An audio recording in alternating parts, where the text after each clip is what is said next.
Shoot కనిస్తే గాజుముఖతో వేసాను. So guys today fight scene blog. ఈ రోజైతే ఎక్కడ వెళ్ళకూడదు అనేసి రగ్గేసి పడుకున్నాను. మా వాళ్ళైతే బయట తీసుకెళ్లిపోతున్నారు షూట్ కనేసి. నాకైతే అస్సలు ఇంట్రెస్ట్ లేదు.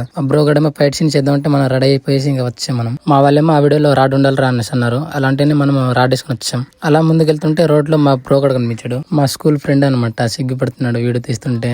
వీడియో తీయొద్దు అంటున్నాడు. ఆ బ్రో గడిని చూస్తుంటే స్కూల్లో చేసిన కొన్ని మేము చేసిన చిల్ పనులు గుర్తొస్తున్నాయి స్కూల్లో. అవి గుర్తుకుంటూ నవ్వుకుంటున్నాం మేము. మా బ్రో గడిని పంపించి మేమైతే టెర్రస్ మీద వచ్చాం వీడియో తీసుకుందాం అనేసి. లొకేషన్ అయితే ఈవినింగ్ పూట ఇలా ఉంటది మా విలేజ్ లో. చూడండి మా విలేజ్ లో అయితే ఈవినింగ్ అయితే చాలా కూల్ గా ఉంటది. ఈ టైం అయితే చాలా స్వెటర్స్ లేకపోతే అస్సలు ఉండలేము. నేనేమో వీడియో తీసుకుంటుంటే మా వాళ్ళేమో రీల్స్ చేద్దాం అంటున్నారు. మా బ్రో గడి వీడియో అయిపోయాక మేమైతే ఫైట్ సీన్ చేద్దాం వెళ్ళిపోతున్నాం. ఇంక మేము నేను వీడియో తీసుకుంటుంటే గాజుముఖ తొక్కేసాను. మా బరితలైపోతున్నాడు బా చూడరా బాబు బా చాలా కష్టంగా ఉంది బా.